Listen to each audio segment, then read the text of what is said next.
Sharma preparations में आपका स्वागत है। चैप्टर 4 केमिकल किनेटिक्स यानी कि रासायनिक बल गति, क्लास 12 का यानी कि 12वीं का। मैं आपको एक महत्वपूर्ण परीक्षा उपयोगी प्रश्नोत्तर के बारे में बताऊंगा जो कि बहुत ही महत्वपूर्ण है। अगर आप इन्हें कर लेते हैं तो 99% आपके क्वेश्चंस फंसेंगे। पहला विकल्प है प्रश्न number 1, dx upon dt is equal to A zero की अवक्रिया कोटि।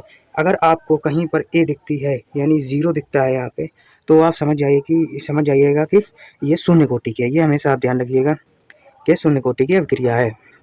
नंबर 2, शून्य कोटि अवक्रिया के धन नियतांक का मात्रक कौन है? ये 2015 में क्वेश्चन पूछा गया था। इसका अगर आपको पता हो तो हमेशा ध्यान रखिएगा, शून्य कोटि अवक्रिया 3 इसके नियतांक होते हैं यानी कि मात्रक।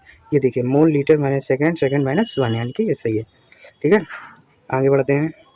आगे, शून्य कोटि की अवक्रिया के लिए निम्नलिखित में से कौन सा सूत्र सही है? अगर शून्य कोटि के लिए पहले तो आप ये देखिए, यहाँ पर ये ए है यानी जीरो नहीं लगा ऊपर, 1/a है यानी ये भी नहीं है, ना ये है ना ये है, यानी कि अगर आपको जीरो दिख रहा है यानी कि ये सही है। आप इस पर टिक बेझिझक मार दीजिएगा। प्रश्न नंबर 4, शून्य प्रथम कोटि की अवक्रिया का वेग नियतांक का मात्रक है। अगर आपको प्रथम कोटि का दिखे तो खाली सेकंड माइनस 1 पर लगा दीजिएगा, खाली इस पर टिक लगा दीजिए। सेकंड माइनस 1 आप याद कर लीजिएगा, वैसे बड़ी बात नहीं है। प्रश्न नंबर 5, प्रथम कोटि की अवक्रिया के लिए वेग स्थिरांक ए का समीकरण है। 2011 और 12 में पूछा गया था। अगर आपको ये याद होगा रसायन बल गति में, ये इसी से तो आप क्वेश्चन बनाएंगे, आंसर लिखेंगे, तो आपको ये पहला सही है। देखो, के बराबर 4.03 होता नहीं है, ना ये टी स्क्वायर नहीं होगा, ये लोग स्टेन है, ये तो बिल्कुल ही होगा ही नहीं। अब आगे बढ़ते हैं। प्रश्न नंबर 6, प्रथम कोटि की अवक्रिया के लिए वेग स्थिरांक तथा अर्ध आयुकाल में संबंध। अगर आपको ये कहीं पे दिखे तो सबसे पहले आपको 0.691 अर्ध आयुकाल यानी टी हाफ 1/u1 पे इस पे लगा देना है। ये अब तो ध्यान होगा, आप कोचिंग में पढ़े होंगे। प्रश्न नंबर 7, प्रथम कोटि की अवक्रिया में अर्ध भाग में पूर्ण होने में लगा समय टी हाफ 1/2 किस पर निर्भर, यानी कि 2013 और 15 में पूछा गया था। उसकी प्रारंभिक सांद्रता पर निर्भर नहीं करता है आपका। ये क्वेश्चन सही हो जाएगा, इस पर टिक लगा दीजिएगा आप। प्रश्न नंबर 8, प्रथम कोटि के एक अवक्रिया 72 मिनट में 75% पूर्ण होती है। कब आधी 50% अवक्रिया पूर्ण होगी? देखिए, 36 मिनट में, 48 मिनट में, 52 मिनट में, 144 मिनट में। ये आप क्वेश्चन आंसर लगाइएगा तो आपका ये 36 सेकंड सही हो जाएगा। प्रश्न नंबर 9, यदि किसी प्रथम कोटि की अवक्रिया का 90 मिनट में पूर्ण हो तो इसकी 50% पूर्ण होने में लगा समय। तो आप ये क्वेश्चन लगाइएगा, इसका सही आंसर 27 मिनट है, मैंने आपको बता दिया। प्रश्न नंबर 10, प्रथम कोटि की अवक्रिया के 90% पूर्ण होने में लगा लगभग समय, यानी कि इसका समय बताइए। तो इसका सही समय है सी, यानी कि अर्ध आयुकाल 3.3 गुना लगेगा। प्रश्न नंबर 11, निम्नलिखित में से कौन सी अवक्रिया आभासी एकाणुक है? अब मैं आपको बता दूं कि एकाणुक है ये 2 है, यानी कि आपको ये ध्यान रखिएगा सबसे बड़ी अवक्रिया CH3 आखिरी में दिखे और H2O दिखे तो इस पे लगा दीजिएगा एकाणुक आभासी। ठीक है, अति लघु में आते हैं। प्रश्न नंबर 1, अवक्रिया का वेग क्या है? अवक्रिया की तात्क्षणिक दर को परिभाषित कीजिए। ये जो है मोस्ट इंपॉर्टेंट क्वेश्चन हैं जो मैं आपको बता रहा हूँ। ये देखिए, अब इसका उत्तर वह दर जिस पर समय के साथ साथ अभिकारक पदार्थ का सांद्रण परिवर्तित होता है, अवक्रिया का वेग कहलाता है। ये हमेशा आप ध्यान रखिएगा, ये बहुत बार पूछा गया है। यदि सूक्ष्म अंतराल का, ये आप लिख लीजिएगा, ये शायद नहीं आएगा, इतना बड़ा तो मुश्किल है पूछा। वेग नियम को परिभाषित कीजिएगा, ये भी इंपॉर्टेंट है, मतलब इतना नहीं है, आप चाहें तो कर लीजिएगा वैसे तो। प्रश्न नंबर 3, ये भी इतना इंपॉर्टेंट नहीं है, वेग नियम और द्रव्य इतना इंपॉर्टेंट नहीं है, फिर भी आप स्क्रीनशॉट लेके कर लीजिएगा।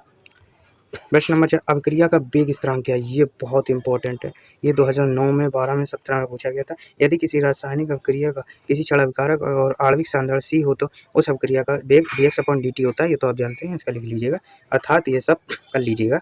अब स्क्रीनशॉट में मैं दे रहा हूँ।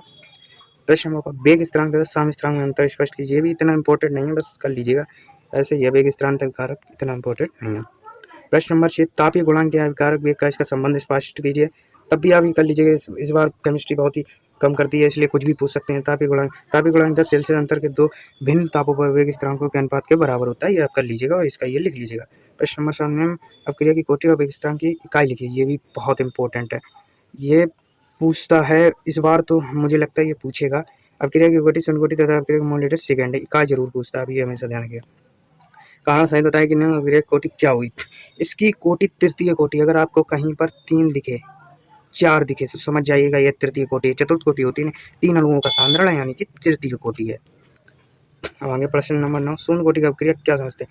ये मैं आपको बता दूं, ये बहुत ही इंपॉर्टेंट क्वेश्चंस हैं, ये बहुत बार पूछा गया है, इसलिए मैं आपको बता दूं, ये आप हमेशा ध्यान रखिए, ये मोस्ट इम्पॉर्टेंट है, इसलिए ये ज़रूर आप याद कीजिएगा।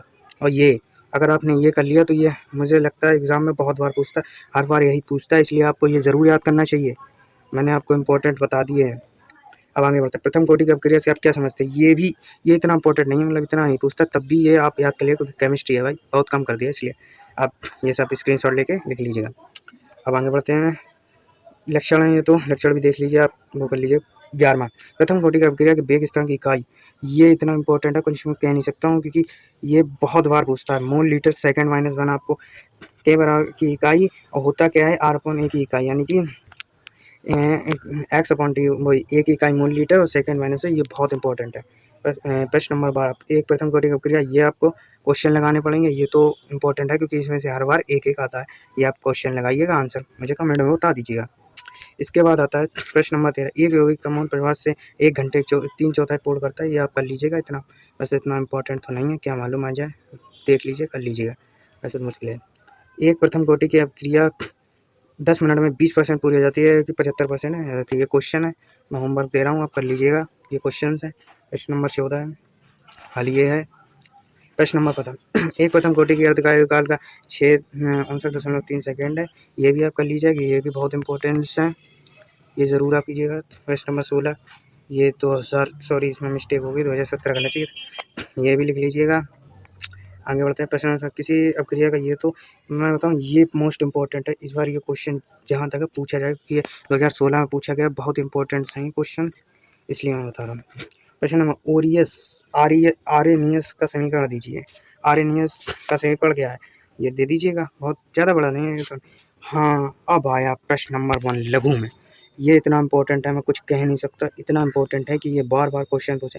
2009, 2010, 2012, 16, 17, इतना इंपॉर्टेंट है, कुछ कह नहीं सकता, बहुत इंपॉर्टेंट है। इसे आप रट्टा मारें या कुछ भी करें, इसे याद जरूर करके जाएं।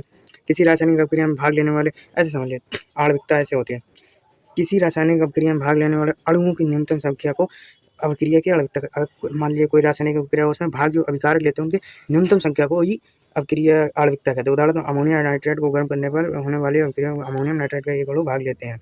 ये आप उदाहरण लिख लीजिएगा और कर लीजिएगा। कोटि, किसी रासायनिक अपक्रिया के पदार्थों की वह संख्या जिसका सांद्रण, अब ये मैं आपको याद ही करा दूंगा ऐसे ही।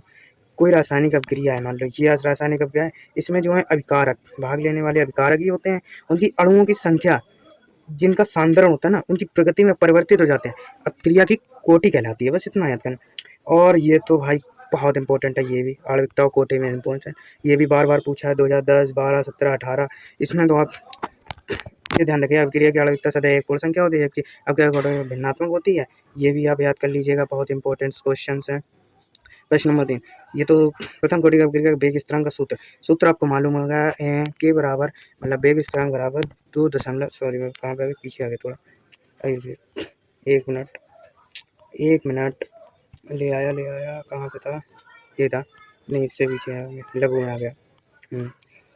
ये अपक्रिया की आणविकता कभी शून्य नहीं होती, अपक्रिया की आणविकता कभी शून्य होती नहीं, जबकि अपक्रिया की कोटि शून्य हो सकती है। ये आप ध्यान रखिए, ये जो है क्वेश्चन इतना इंपॉर्टेंट है, मैं कुछ कह नहीं सकता, इस बार क्वेश्चन 2024 में ये पूछ सकता है, जहाँ तक 19% ये पूछ सकता है, और ये भी पूछेगा इस बार, क्योंकि ये बहुत इंपॉर्टेंट क्वेश्चन है जो मैं आपके लिए लाया हूँ।